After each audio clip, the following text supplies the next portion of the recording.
Hello मेरे प्यारे दोस्तों, मैं अपने चैनल एस्ट्रोलिवर्स में आप सबका स्वागत करता हूं। उम्मीद करता हूं कि आप सब ठीक, मस्त और स्वस्थ होंगे। दोस्तों, मैं चैनल पर आपके लिए दिलचस्प कहानियां लाता रहता हूं। कृपया मेरे चैनल को लाइक और सब्सक्राइब करके सपोर्ट और मोटिवेट करें, क्योंकि आपके लाइक और सब्सक्राइब करने से हमें बहुत मोटिवेशन मिलती है। तो चलिए कहानी का अगला भाग शुरू करते हैं। दोस्तों, पायल और दानिश के बीच तनाव दिन ब दिन बढ़ने लगा था, क्योंकि पायल सोचने लगी थी कि क्या अब मुझे अपने भविष्य के बारे में कोई ठोस कदम उठाना चाहिए या नहीं, क्योंकि हम दोनों के बीच कुछ भी नहीं था, ना प्यार ना हमदर्दी। तो क्यों बेकार में रिश्ते को हम निभा रहे हैं। इसी उलझन के साथ कुछ दिन बीत गए और बीते दिनों में मेरा और दानिश का कई बार झगड़ा हुआ, क्योंकि दानिश को मेरा मनोज से बातें करना बर्दाश्त नहीं हो रहा था। वो हम पर शक कर रहा था और उनका शक बेबुनियाद था, जबकि पिछले कुछ दिनों से दानिश के चाल चलन ने मुझे दानिश पर शक करने पर मजबूर कर दिया था। दानिश ऑफिस से देर से आने लगा, कभी कभी तो डिनर भी बाहर करके जाता था। हर समय मोबाइल पर बातें करते नजर आता। मैं कुछ पूछती तो कहता मेरा पर्सनल मैटर है, तुम्हें इसमें दखल देने की कोई ज़रूरत नहीं है, कहकर बात टाल देता। पर शायद मेरा घर से बाहर निकलना और मनोज से बातें करना, ये बातें उसके स्वाभाविक मन को ठेस पहुंचा रही थी, इसलिए वो अपने इरादों को मुझ पर जाहिर करना चाह रहा था। पर हमारे बीच तनाव का कोई ऐसा कारण था जो मैं सोच रही थी। कभी कभी मुझे ऐसा लगता था कि दानिश की लाइफ में कोई और तजान लड़की है। कई बार पूछने की कोशिश की, पर मेरी हिम्मत नहीं हुई। पर एक दिन दानिश ने एक छोटी सी बात पर बड़ा इशू बना दिया, क्योंकि बरादा ने बताया था कि मनोज कविता कहानियाँ लिखने का शौक भी रखता है। कभी कभी तो वो कभी सम्मेलन में भाग लेने के बारे में भी सुना था। और कुछ दिनों के बाद सीता के स्कूल में आर्टिकल राइटिंग कंपटीशन था, कोई इंटरेस्टिंग टॉपिक पर आर्टिकल लिखना था। तब मुझे लगा कि मनोज से बेहतर अच्छा सुझाव और कोई नहीं दे सकता। तो मैंने मनोज से मदद मांगी, तो वो मान गए। शाम मनोज सीता का आर्टिकल कंप्लीट करके जाने लगे तो मैंने उन्हें चाय की ऑफ़र की। हम दोनों बातें करते हुए चाय का आनंद ले रहे थे, तभी अचानक दानिश घर पर आ गया। मैंने इशारे से पूछा, आप जल्दी आ गए? तो आग बबूला होकर बोला, हाँ मुझे आज रात को ही कंपनी के काम से दिल्ली जाना है। अच्छा हुआ मैं आ गया। जो मेरा तुम दोनों पर शक था वो आज यकीन में बदल गया है कि तुम दोनों की दोस्ती कितनी गहरी है।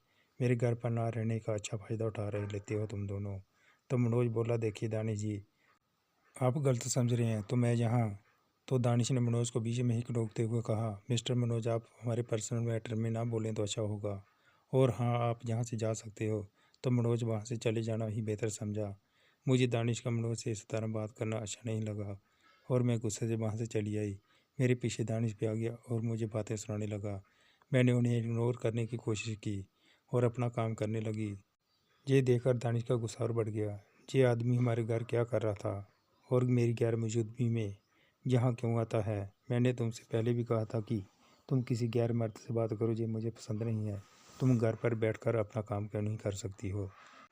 मेरे इग्नोर करने पर दानिश और गुस्से में ऊंची आवाज़ में बोलने लगा। तो मैंने कहा कि मैं सारा दिन घर में काम करती रहूं। मैंने जवाब दिया, आपके पास तो हमारे लिए समय नहीं है। तो अगर मनोज के साथ थोड़ा बोल लेती हूँ तो क्या हुआ, इसमें क्या कुछ गलत है। आपने तो नौकरानी बना रखा है और ऊपर से आपका ये रुका व्यवहार दम घुटता है। मेरा बहुत अकेलापन लगता है मुझे। वो तो तुम्हारा अकेलापन दूर करता है मनोज। ये सुनकर मैंने दानिश को गुस्से से देखकर कहा, मुझे आपसे इस तरह की उम्मीद नहीं थी। आप मुझ पर गलत इल्ज़ाम लगा रही हो। अपने अहंकार में आप इतना गिर जाओगे कि इस भले इंसान के बारे में ऐसी गलत बात बोल रहे हो। मनोज तुम्हें भला लगता है, शायद मुझसे भी ज़्यादा अच्छा भी लगता होगा। हाँ, आपसे अच्छा है, मैंने गुस्से में कहा। आपको भी तो कोई मुझसे ज़्यादा अच्छी लगती है, तभी तो मेरे रिश्ता के लिए टाइम नहीं है आपके पास। किसी और को वक्त दे रखा होता होगा आपने। बस बहुत हुआ कहकर दानिश ने मेरे गल पर एक तमाचा जड़ दिया तो मेरा खून खौल उठा। पर इस आदमी से बहस करने से क्या मतलब, ये सोचकर आंखों में आंसू रोककर इश्ता के कमरे में चली गई। अच्छा हुआ कि इश्ता गार्डन में खेल रही थी, उसने ये तमाशा नहीं देखा, नहीं तो उसके मासूम दिल पर बुरा असर पड़ता। मम्मी कहाँ हो आप? इश्ता की आवाज़ सुनकर मैं चौंक कर बाहर आई। तो मैंने कहा, पापा कहाँ गए? तो इश्ता ने कहा, पापा चले गए, अब तो वो रात को आएंगे ना। तो इश्ता बेफिक्र होकर कमरे में जाकर लिखे हुए आर्टिकल को फाइल में मैनेज करने लगी। चलो अब कुछ दिन शांति से कटेंगे, ये सोचती मैं रसोई में जाने लगी कि आज इश्ता का पसंद का कुछ अच्छा बनाती हूँ। तो इश्ता खुश होकर खाने लगी, इस बात से अनजान कि आज उसके पापा घर पर नहीं है। खाना खाकर हम सोने का लगे। बेड पर लेटे लेटे इश्ता आज लिखे आर्टिकल के बारे में बताने लगी। आज इश्ता कुछ अलग ही मूड में थी, शायद मनोज का लिखा आर्टिकल उसे अच्छा लग रहा था। मैं भी उसकी बातें प्यार से सुन रही थी। दानिश के तमाशे का दर्द भूलकर आज मेरा भी अच्छा मूड था। आगे मेरी ज़िंदगी में कौन सा मोड़ आने वाला था, इससे अनजान होकर मैं इश्ता को बड़बड़ करते प्यार से देख रही थी, क्योंकि इश्ता बड़ी खूबसूरत और मासूम बच्ची थी। उसकी मासूमियत को देखकर सब कुछ सहन करती रही, क्योंकि मैं दानिश को छोड़ सकती थी पर इश्ता को छोड़ नहीं सकती थी। दोस्तों, कहानी समाप्त होती है। ऐसी दिलचस्प कहानी देखने के लिए कृपया मेरे चैनल एस रूली बॉयज़ को लाइक और सब्सक्राइब करके मुझे सपोर्ट करें, क्योंकि आपके लाइक और सब्सक्राइब करने से हमें अच्छी अच्छी कहानी बनाने में बहुत मोटिवेशन मिलती है। कृपया मेरे चैनल को लाइक और सब्सक्राइब जरूर करें। मिलते हैं दूसरी कहानी के साथ, तब तक के लिए खुश रहिए, अपना और अपनों का ख्याल रखिए। अपना कीमती समय निकाल कहानी को लास्ट तक देखने आप सबका बहुत बहुत धन्यवाद।